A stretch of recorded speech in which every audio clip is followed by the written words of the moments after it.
Hi, friends. I'm one of your hosts, Kent, along with my co-host. Rex. And today we're welcoming back our friend, Mr. Mike Tifft. Welcome, Mike. I'm glad to be here. Thank you. And Mike, you have the dubious distinction. You are actually our special guest who has been a return special guest, our very first one. And thank you so much for being back. And friends, the episode with Mike last time, it was the comparison of Stryper albums, 4x4, comparing the classic to modern Stryper. And it was a great episode, I thought. Really good conversation in there. We kind of delved in deep into some subjects, and that's the kind of stuff I love. It was good. So, friends, if you remember our friend Mike, he is an author. He is a musician, has a band called Old Man Down, as well as he's my favorite Lutheran pastor in the United States of America. I'm glad to have you back, buddy. It's great to see you again. Today, friends, we are talking about what I kind of consider in my head we're starting to compartmentalize some Stryper albums, as you might have seen on some episodes.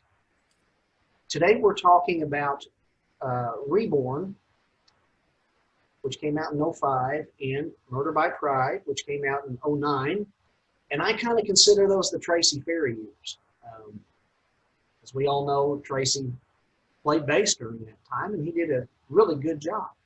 Trivia question, guys. Can you name a band that Tracy played with before Stryper?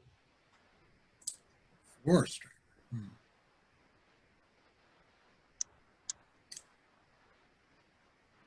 Not sure. I can't think of any. So the first one is a band called Plum. Have you ever heard of Plum? Yeah. And then there was a little band called White Cross. Oh, did he play with them for a while? He did. It was during their latter period, their latter albums. It was Tracy and Scott Wenzel and Michael Feigen, if I'm pronouncing that last name correctly. Michael, of course, was the drummer, and I don't remember who the guitarist was. It's whenever Rex Carroll had left the band. Yeah. But Tracy did play on some of their albums during their latter years. So anyway, guys, let's talk about Reborn and Murder by Pride after that. And let's start out just giving our general impressions of Reborn first. And remember, that came out August the 16th of 2005. It came out on Big 3 Records. And if we do the math, it was pretty much 15 years after Against the Law had been released.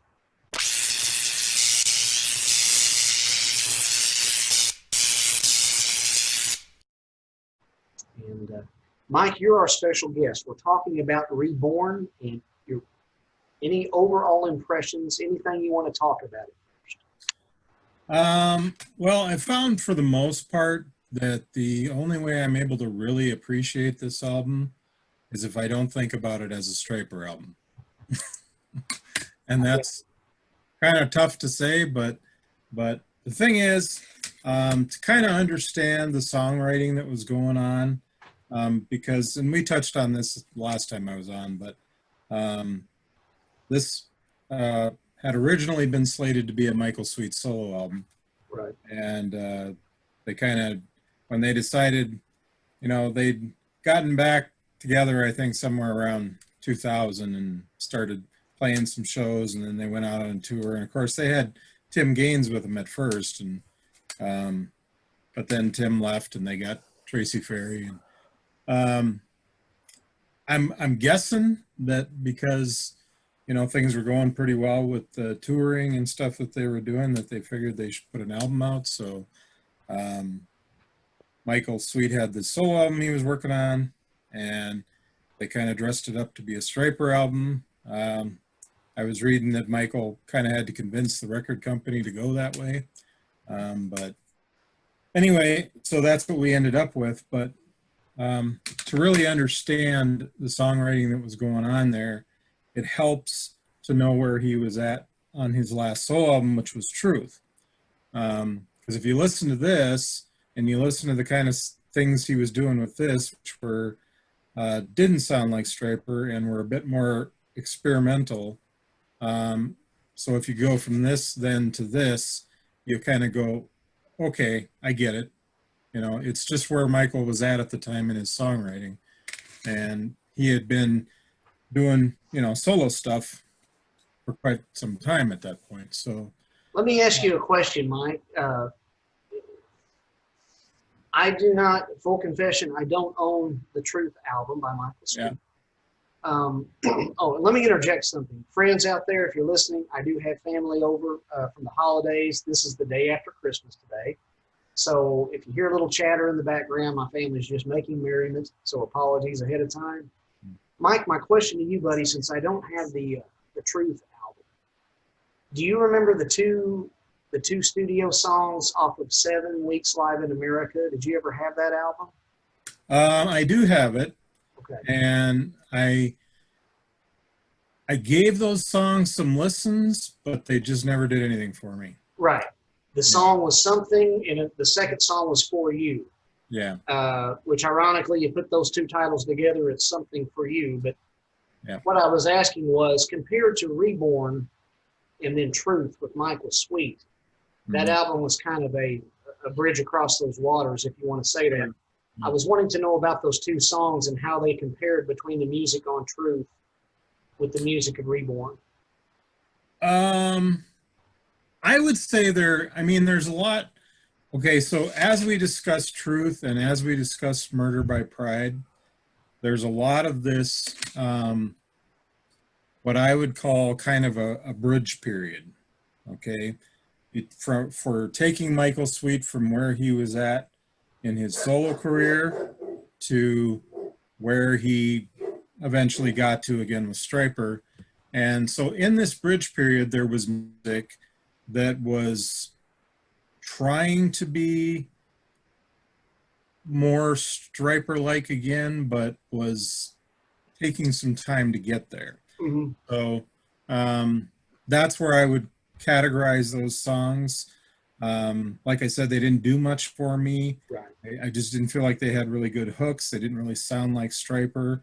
And quite frankly, there's a lot on Reborn and Murder by Pride that just don't sound like Stryper. And they sound like either some kind of closer to his solo material or else something somewhere in between. So. Okay. So, Rex, we'll move up to you then. If that's Michael's overall general impression of Reborn, what's your general impression of the album? Yeah, it is. I agree with Mike. It's, more of a Michael Sweet sounding solo album musically. And I'm even going to go one step further and, I'm just going to give you my opinion. The production, especially the drum sound, is so terrible. I'm sorry, but I can't stand it. I can't stand to listen to the album because of how the drums sound. And I know in that time frame, how music was being produced, the drums just sounds like you're hitting a trash can lid. I can't take it. I cannot wait for that to be redone, when they do it live at the Spirit House Studios, or I know Michael's revamping it also, but there are some good songs, but the drum sound just makes me cringe so bad. I never listened to the album hardly at all. And that's why the first time I played that, I thought, what did they do? Holy cow. So yeah, it's just not a great album in my opinion. Yeah, and if I can throw something in on that point, this was a time period where what they called nu metal was kind of a thing. And I think if anything, this album was trying to be a bit more that direction. And, bands were just trying to do that at the time because they were kind of trying to fit in with what was popular. Even Petra did that. In fact, the album Jekyll and Hyde, Petra's album, their last studio album they did, was kind of in that direction. I think Petra did it better than Reborn is with Jekyll and Hyde, but still it was that kind of nu metal-esque type of sound. And, you know, so yeah, the production values and this songwriting style were not what you would expect from Stryper. So guys, you know me, I have notes. My thoughts on Reborn then, sorry guys. I was stoked in 2005 to see Stryper potentially reforming, or at least putting out a new album with new material. I believe it was, I had pre-ordered, I know, and it had to be from the Stryper.com website at the time. And with the pre-order came the New Testament, and that is autographed by Michael Sweet. I had disclosed in another episode, I saw him in 2003, much to my surprise, there was Stryper, and I thought they had reformed then. And it was the 4 original members. And Rex, you might remember, I was fortunate at that time to get the autograph of Robert and Tim and Oz, but I never got Michael's. He was still doing sound check. I didn't want to bother him. There was a place on the notes whenever you pre-ordered for Reborn. There was a place on the notes that you could, you know, one of the perks for pre-ordering was the autographed New Testament, but they couldn't really guarantee whose autograph you'd get. And I just, on the notes section, when I placed my order, I said, hey, I'm appreciative of any autograph, but if possible, you know, I would be thankful, really thankful to have Michael's autograph. And my reasoning was because I never had his autograph. So I was fortunate. They were gracious enough to send me an autograph. But I digress. That was the 7 tour. So,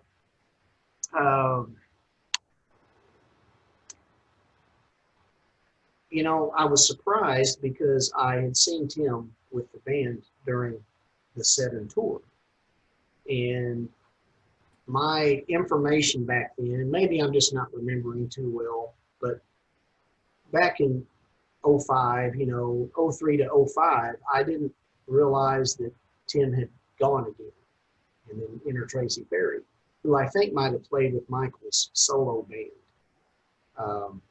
if I'm not mistaken. So when I received this, I was surprised with Tracy's edition, but he's a great player. I was somewhat let down at the time when I first heard this album. It didn't seem like classic Stryper to me. And what I mean by classic Stryper is Stryper doing what they did best, which was, you know, metal. Metal as we knew metal, right? This, to me, is more in the vein of, say, a hybrid between Collective Soul and Creed, which is that modern rock, or you might be able to say new metal, more on the Creed aspect of things and all that. To me, a lot of this sounds like a hybrid between Collective Soul, because it's got some programming stuff in there, and Creed. And at the time, it didn't sit well with me. It's not a bad album per se, but it's just not the metal Stryper that we knew. Where was Tim? You know, again, Tracy Perry's on here. He does a great job with his playing. Incidentally, Tracy would go on to play with Boston, the band Boston, believe it or not. And I think he still is. Yeah. Yeah. Regardless of anything else, I was elated that Stryper was an entity again, and we had something new. So I will always give this album credit for that. As of late, I have been giving this album, along with Murder by Pride, a second spin. And I can say that it seems to sit better with me today than it did back then. Back then, guys, I had no room for this album, other than appreciating Stryper was back. The music sits better with me today, and I think this is possibly knowing that Stryper has returned to form since 2011's The Covering and onward. So, though not classic Stryper in sound, if you will, I simply take it for what it is, and there is a lot to appreciate from this album for those who appreciate driving modern rock. This isn't a metal album of any kind, it's modern rock. You know, you compare, off of this album, compare the songs like Rain or If I Die to songs like Surrender or Do Unto Others. You know, there's no comparison. Guys, do you want to kind of take a listen to little clips of each song and maybe say a word or two, and then we'll give perhaps some highlights, or we can do a pick three of what we think might best represent this album? Y'all want to head that direction and see what we get? Sure. Okay, let me see if I don't mess this up here.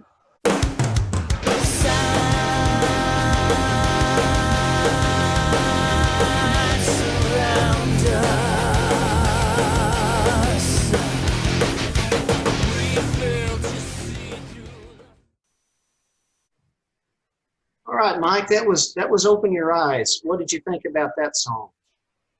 I thought it was a terrible opener. Okay. To be honest with you. Okay.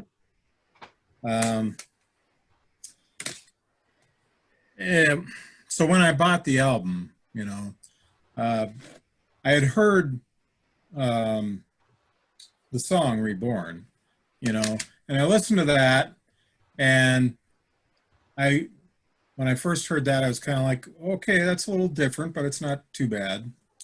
And then I got the album and I heard the opening track, you know, Open Your Eyes, and I was just like, wow, that's so not Stryper. You know? And so for me, you know, it kind of took me some time to come to terms with what this album was. And so, like I said, I have to approach this album from the perspective of not thinking about it as a Stryper album. When I do that and I think about it as a Michael Sweet album and kind of put it in that perspective, then I'm able to appreciate it more. Open Your Eyes overall isn't a bad song. It's definitely not one of the better songs on the album. But it didn't feel, I think they would have been far better off to let Reborn be the opener for the album. I just think it's a much better song. And so for me, this one was just kind of, it felt misplaced and kind of distracting as the opener. So. Okay. Rix, what were your thoughts about it? I'm kind of the opposite of Mike. I actually thought it was a pretty good song to open up the album with, but, you know, just, you gotta, like Mike said too, just taking the album for what it was. I thought that was a good song to open with, but man, I could tell right away the drums, I was just like, what happened? You know, that I think too, maybe that's why I'm just like, but it is a fast tempo song, and Michael's vocals are good in the song. So, you know, that's just kind of my take on the song. So my take on the song, guys, is it was a classic Stryper, okay? So we all know our respective disappointment with it not being metal. Outside of that, though, when I listen to the song now, I actually appreciate it. To me, it sounds like it has an element of what I'm calling post-punk. It has a punk rock vibe to it. It's fast, it's frenetic, and, you know, kind of alluding to the drums, Rex, and the guitars, especially on this song, it's raw. And it has all the makings of a good punk rock song, but yet it's post-punk. And so I like the song. like I said, I actually appreciate everything a lot more now, knowing all's right in Stryperville, you know. So anyway, decent enough opener, Fasting for New. So Mike, you made mention of Reborn, and we'll let's play a clip of that, guys, and talk about it. Let's see what we get here.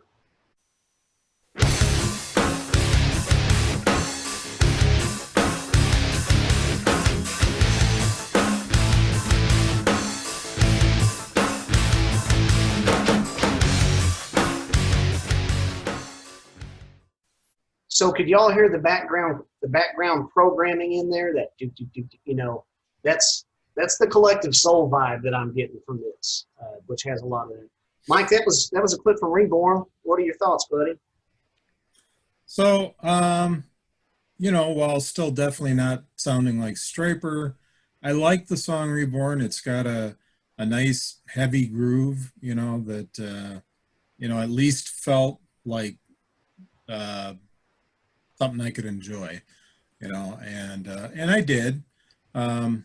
Is it one of my favorite Stryper songs? No, but you know, for this album, it'll make my top 3. I'll put it that way. You know, so I like the song, you know, fairly well in perspective of what this album is. So. Okay. Rex, what are your thoughts, bud? I like you know, it's got some different guitar sounds in the verses, but it doesn't really, it's not going to be one of my favorite songs from the album, unfortunately, but it's, that new metal sound just in general for the song. I got tickled at you, buddy. We did an episode where you were talking about getting miffed at some opening bands for Stryper. It was taking Stryper a long time. Yeah. And I'm just picturing you with these drums throughout the whole album, getting miffed at those drums. Keep whacking, sounding like a garbage pail, you know. Anyway, man, Reborn has got a cool groove to it. I think you used that word, Mike, groove, and it does have a groove. And so for this album, I thought it was a good song, and you know, don't really have anything more to say about it. So, that said, shall we move along to the next number? Let's see here.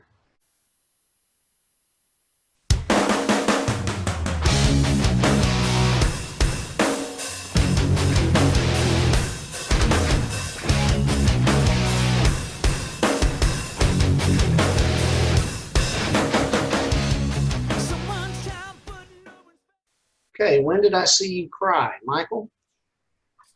So I actually like this song quite a bit. Again, it doesn't sound like Stryper, but putting it in the perspective of where I would rate Michael Sweet type songs, I like it pretty well. I like the fact that it's based on Matthew 25, the parable of the sheep and the goats. So I think there's some good theological perspective behind the song.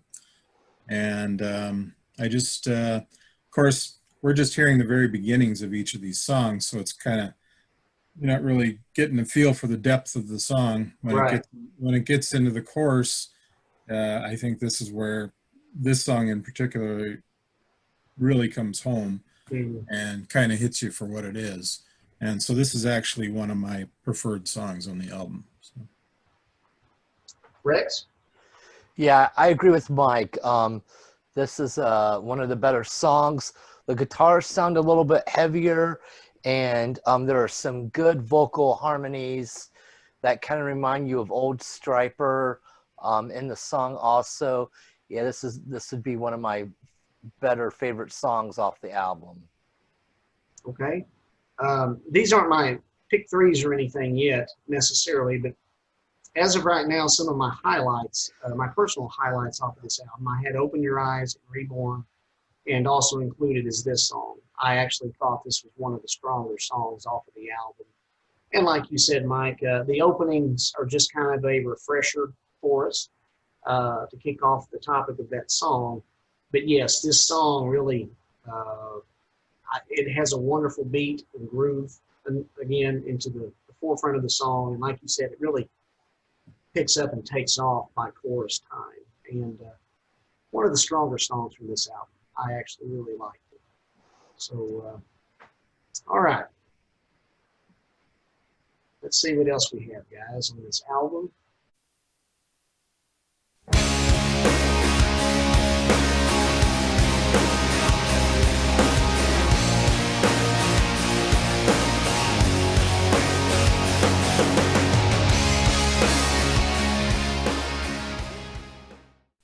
So that was the rather Creed-esque Make You Mine. Michael, what'd you think, buddy? And so again, you know, if you think about this in terms of what Michael Sweet was writing at the time, he was writing a lot of mid-tempo stuff that had some nice melodies, and they were catchy songs. And, you know, if you took a lot of songs, even like this song and some other ones from this period, and put them together into more of a, say, pop rock album. Because, you know, I mean, Stryper always had pop elements to it, but it was pop metal, you know. And some of what we're getting like this is more along the lines of pop rock. Right. And he kind of went that way, you know, when he left Stryper, he kind of went that way right out of the gate. I mean, if you listen to his first solo album, it sounded like Bryan Adams. Yep. He just kind of left the metal thing and went more for a pop rock sound. And so I think songs like this kind of continue in that vein. And so for what it is, it's not a bad song at all. So. Right. I agree. Rex, what do you think, buddy?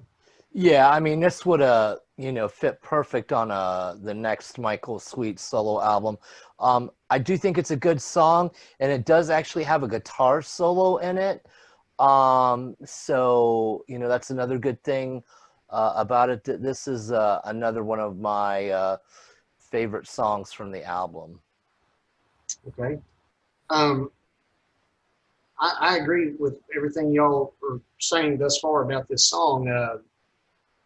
It's another good song, and especially for any who might come across this episode out there, I just want to make it clear that myself and certainly nobody here is dogging Stryper. In and of itself, these are well-crafted songs. Some of us might have some issues with the production, but we're not dogging Stryper. These are good songs for what they are. You know, I just want to make that clear. I hope to anybody who comes across any episodes from Stryperdrive, we're always going to welcome honest opinions. And that's all that these are just opinions. If we weren't Stryper fans, we wouldn't be here. So please take that into consideration. Good song in and of itself, not a bad song at all. Just wasn't classic Stryper. I liked it for what it was. Anyway, that said, let's see what else we have here. I'm all alone, no one's home, can't find my way. No bed, no lights, no telephone, it's no place to stay, don't you know? Okay, again, I know that's just the beginning opening. 15-second clips, else we'd be here for an eternity. Mike, what'd you think about that song, Passion, buddy? I like the song pretty well. You know, it's a little lighter, especially coming in. But again, I would put it in that same category where, you know, if this had been a pop rock Michael Sweet album, you know, it would be just fine. It wouldn't seem out of place at all. Right. And, so for what it is, I enjoy it. It's a decent song. Rex? Yeah, it doesn't really do much for me for some reason. I just, I know it would be good on a Michael Sweet solo album. I'm not sure what I would think about there even. Sometimes ballads, just if it slows down the tempo, I know it gets built up more as the song goes on, but it just doesn't do much for me.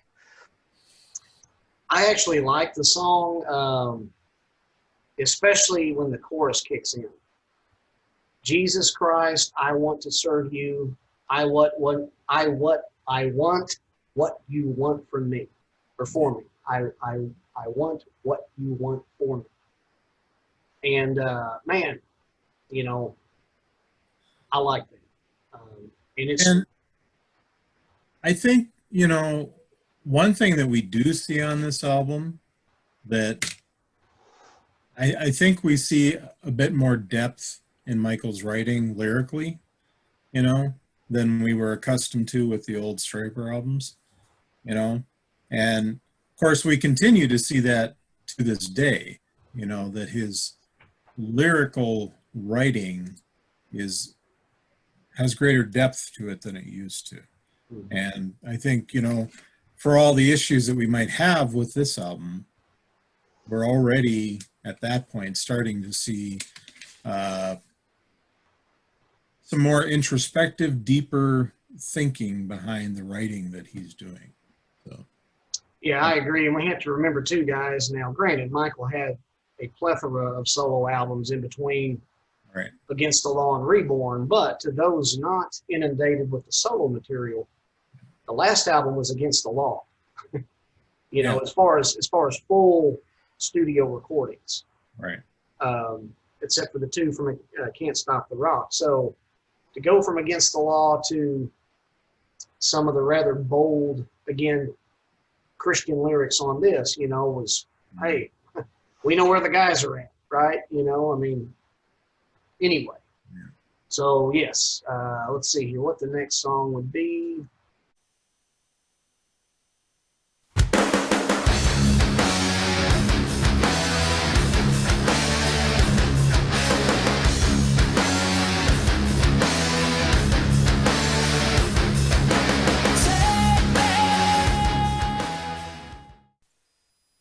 All right, Mike. That was Live Again, I believe. Yeah. So here we've got a nice heavy groove, which I like. But unfortunately, I don't feel like the song ever does anything to set itself apart. You know, because when things get heavy, that's when I start wanting it to really sound like Stryper, you know? Yeah. And so when I've got a heavy song like this, or even the opening track that's got that heavier sound, I more so want it to sound like Stryper. I want a big hook that's catchy, that's going to suck me right in, you know? And, you know, unfortunately, just kind of given the sound that was going on here, big hooks weren't necessarily part of it.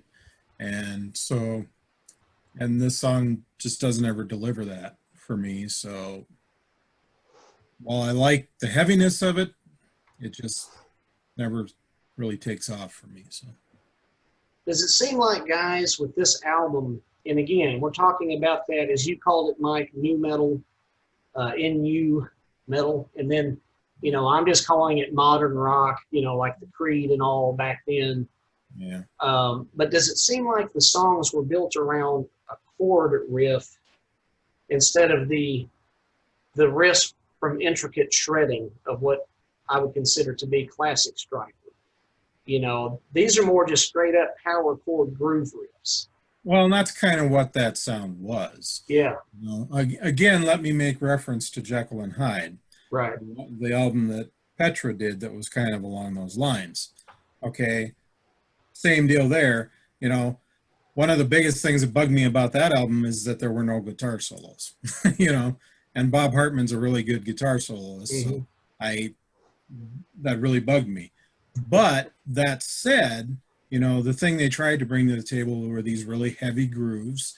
But they still gave us songs on that album that had good hooks. You know, they ended up being good songs because I don't think Bob Hartman can write a bad song. Right. Or well, maybe a few, but not many. Yeah. But, you know, So I think it came off better there, but for a lot of that, I just was never, for most bands that did that type of music, and Creed is an exception because Creed did really good songs as well. But most bands that did that kind of music, I just could never get into because it didn't have the song craft, okay, that made me want to listen to it. So Gotcha. kind of what I see here. So. Yep. Rex, what did you think about Living In? You know, it's a really heavy song, and I think it could be a really great song if it was redone with, you know, the production of Stryper today. I mean, I think that could be a rockin' Stryper song, you know, if it was done correctly. So I would love to see that done again, and just to see what that would sound like. That's got more, I think, of a Stryper feel musically for the song on this album. So for me, Live Again, the most memorable part is that riff, and to me it's memorable. If y'all have an opportunity, if you're inclined to do so, if y'all know who Ace Frehley is, check out Ace Frehley's 1978 solo album when he was with Kiss, and listen to a song called Snowblind. And tell me if this riff does not, it's by no means a carbon copy at all, but just see if that riff doesn't kind of remind you of the main riff to Ace's song Snowblind off the 78 solo album. So I don't have a whole lot more to say about Live Again. It just really reminded me of that song. You go left, I head in the right direction. I go up, you go down. All right, what'd you think about Wait For You, Michael? Again, this is a song that I like. You know, it's got that nice pop rock vibe to it that Michael really does well, you know, for, again, you know, you threw together an album full of Michael Sweet songs that kind of had that pop rock thing going on. It would all be great, you know, because he does pop rock, you know, and obviously in the past with Stryper, he did pop metal really well. He knows how to write good hooks. He knows how to write catchy songs. And, you know, that's what we have here. We have another catchy pop rock song that, you know, in another format would probably be great. On a Stryper album, it just doesn't quite seem like it belongs. But I like it because I've taught myself to think about this album not as a Stryper album. Yeah. Rex, what are your thoughts on the song? Yeah, I pretty much am gonna, you know, be exactly with Mike on this. I mean, on a Michael Sweet solo album, it'd be perfect. On a Stryper album, no, it doesn't belong on a Stryper album. And just the same as you guys, I actually like the song in and of itself. If I'm not mistaken, that has the ooh la la's in it as the chorus progresses. Great harmonies that Stryper does. It's just not a Stryper-ish song. I do like the song in and of itself. It's catchy for what it is. Just not, you know. Anyway, y'all want to move on to the next one, or are you going to interject something, Mike? Nope. Go ahead. Keep rolling here.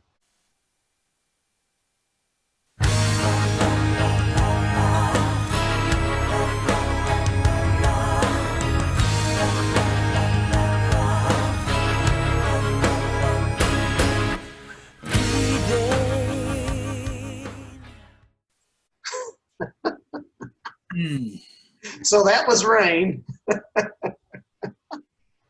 And I'm thinking about that as compared to some other Stryper songs in the canon. Yeah. This is, you know, kind of showing through on Michael's more experimental side, which he does a lot on his solo albums. And since this was originally written to be a solo album, I'm sure that's just where that came from. And, but yeah, it's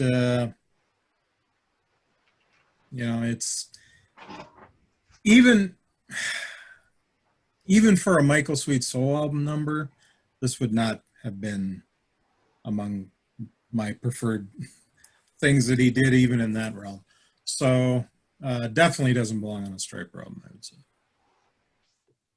Rex, do you think that Rain might be at home on Kiss's The Elder album?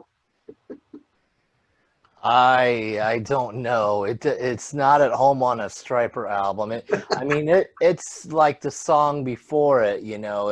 These are Michael. Well, and we know that it's just a Michael Sweet song and not a Stryper song at all. And yeah, it did not do anything for me personally. I will say this, guys, about that song and some of the other songs. Isn't it neat, though?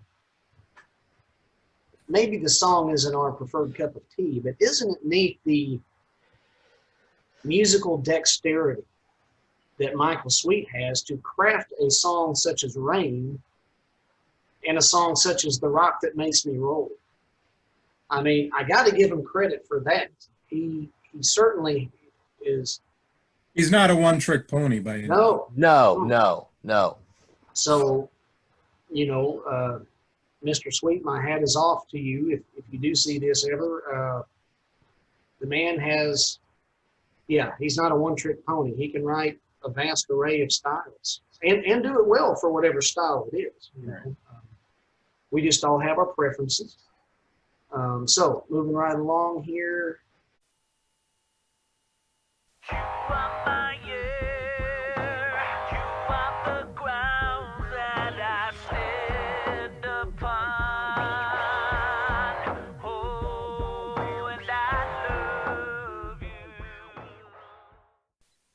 That was the techno intro to If I Die. Now, incidentally, guys, did y'all notice to those who had the first edition copies, which I think you probably do too, Mike, but on the track listing, after track number 6, Live Again, number 7 is listed as If I Die, number 8 is Wait for You, and number 9 is Rain, and that's actually incorrect on the disc.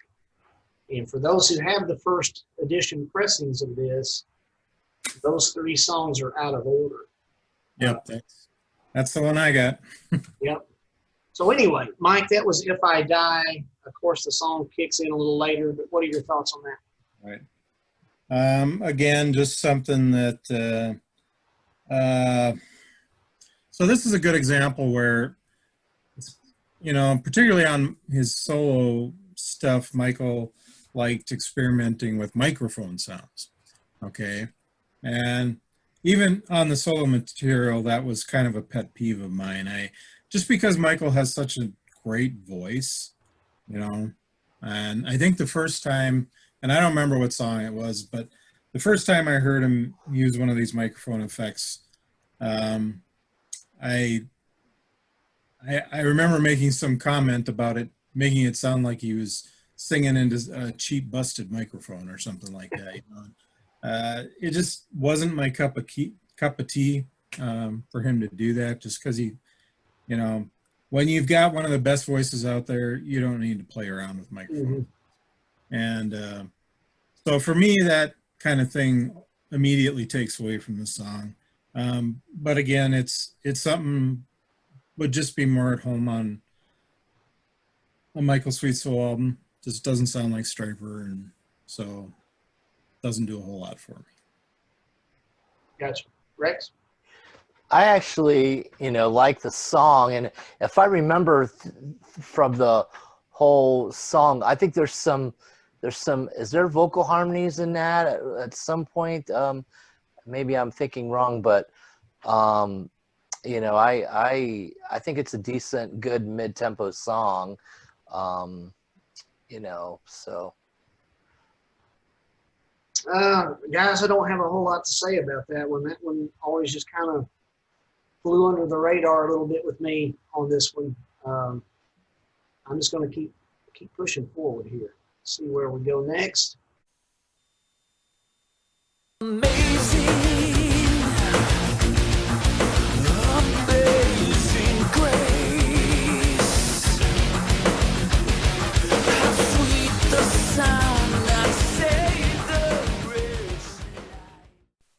And that was Collective Soul with Amazing Grace. I'm sorry, that was 10,000 Years. Go ahead, Mike. Yeah, so, I mentioned before, I think in our last episode that I was on, that Stryper had this thing for a while of doing covers, and this seems to be their cover for this album.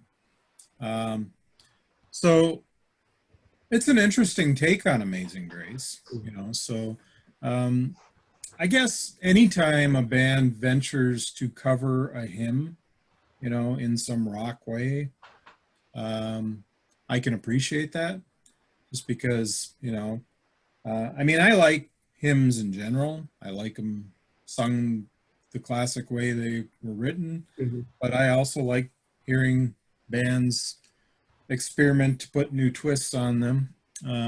So it's fine for what it is, Again, it's kind of got that, like you said, Collective Soul or Creed or whatever kind of sound to it that modern rock, and which is generally not my cup of tea, but this isn't that bad.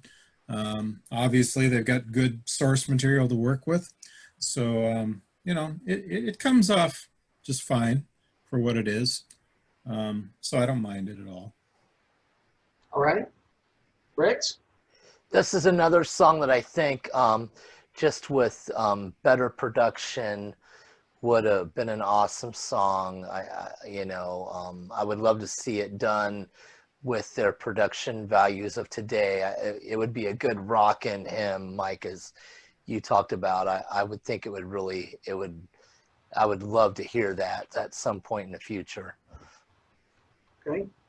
Well, and I think that, since Mike has talked about how he's going to redo this album, and I think what he said was something to the effect of, I'm going to make it as a solo album, I think was the plan there. He's going to redo it. So I think probably upon hearing that news, a lot of us are kind of hoping that this album will come out better than it did the first time, and that some of this stuff will get reworked to be better than it was. So. We're just going to keep pushing on, guys. I'm glad that they did the song. I just don't have much to say about it, So, but I have a little to say about this next song. So let's talk about this one here.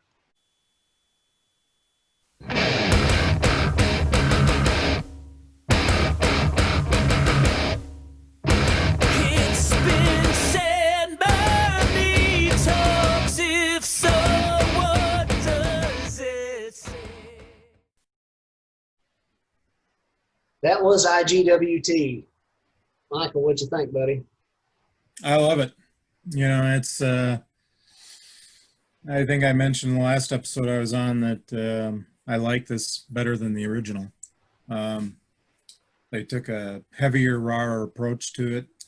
And so for me, it's kind of sad to say it because none of the original tracks from the album are better than this one. But that's the reality. I mean, this is, for me, hands down the best track on the album, and it's a reworked old song.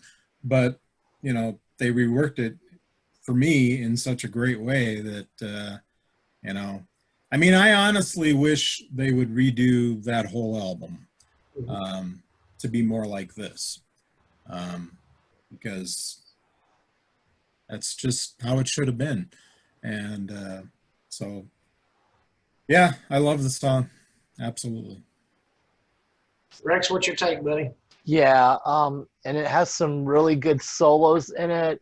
And yeah, it's just heavier, and yeah, as Mike said, is how it probably should have been. And I think we'll eventually get to see the album done live in the studio with the series that they're doing. So I'm really looking forward to them doing that album and just hearing it, yeah, as probably it should be have done. I like the song, of course, In God We Trust. It was kind of a welcoming back of an old friend, if you will. I wasn't really extremely too happy with the Dun, dun, dun, dun, dun, dun. That really wasn't me. Meaning my cup of tea. I like the way it was arranged in its original version. But that said, once I got past the da da da da da da da, once we got into the song and it kicked off officially, I was like, hey, here we go. And it sounded good. It's one of the stronger songs, in my opinion, on this album. Yeah. So, guys, let's do a pick three, and say anything else you'd like to about this album. If you want to give some song highlights, that's fine. And let's also just go around the horn and give a pick three as far as the songs that we think might best represent this album if we were to share it with somebody for the first time. So, Mike, you go first as our guest. Well, I'll just say that my top three for the album would be IGWT, the In God We Trust cover. When Did I See You Cry? And then probably Reborn. But if I wanted to represent the album as a whole to somebody who was wondering what to expect from it, I'd probably give them Reborn, because that's probably in my opinion, the best original track on the album that actually sounds rockier, But yeah, those would be my three. Okay. So then that was, you had, lost my placer. You had IGWT and When Did I See You Cry? And you had, what did you say before, right before Reborn? You said something else. No, I said Reborn. Okay. When Did I See You Cry was number 2, and then Reborn. Okay. Third, Okay. I got you. All right. So Rex, what would your pick three be? My top three songs from the album is When Did I See You Cry, Make You Mine, and If I Die. I'm kind of more of a, mid-tempo song type of guy. So those are kind of the ones that I like the best off the album. Got you. My pick three, guys, and it's funny, I think we all chose When Did I See You Cry? Is that right? Because I did too. Yeah. I also chose IGWT for obvious reasons. And I picked Open Your Eyes. I know, Mike, that didn't sit well with you, but I actually do. I like some punk rock. I'm kind of a Ramones fan, more specifically. And so I liked the punkiness, if you will, of Open Your Eyes. And so anyway, that was my pick three. And we'll get into Murder by Pride. We're going to take just a quick break, and we'll get into Murder by Pride. Maybe even be a part 2 episode of this. But really quick before our break, I just want to share for this segment, there's 2 verses of scripture that I was reminded of for the Reborn Murder by Pride area. For Reborn, the scripture I was reminded of from the album's title is from John 3:3. Jesus said, I tell you that unless a person is born again from above, he cannot see the kingdom of God. So that's pretty cut and dry. So before we go on, go ahead, Mike. One thing we didn't touch on, what does everybody think about the cover? That was a little shocking to me, and I couldn't figure out the concept. I guess it's like they're coming out of whatever and they're new and reborn, hence the album title. I don't know if I'm following that thinking right or that visualization right. What do you think about that? Is that what that is referring to, kind of? Well, yeah, they appear to be kind of clawing their way out of some kind of goo. but yeah, that's the sense I got, as they were trying to represent being reborn. It's an odd cover. It's definitely not, from Stryper, we're used to covers that, pretty good metal covers, Well, as Mike said on the last episode he was with us, he said, I remember this quote from you. You said Stryper's never been afraid to court a little controversy. Right, right. So Rex, if I may, I'll give you a direct quote from Stryper. It's actually inside of this album, and Okay. they talk about, it says, we wanted to take a moment to explain the imagery that you hold in your hands. We have always been a band who makes extremely bold statements spiritually, vocally, musically, and last but certainly not least, visually. We have committed our lives and our band to serving God, and with this new record, we feel reborn, individually and collectively. As these photos portray, no matter how hard we strive to free ourselves from the slime and the sin that consumes us, only God can set us free, and through him, we can be reborn again. Thanks for pointing that out. I had forgot that was in there. But yeah, that makes a bit more sense. Well, they were paving the way. This was the John the Baptist cover for an album several years down the road in 2018 called GDE.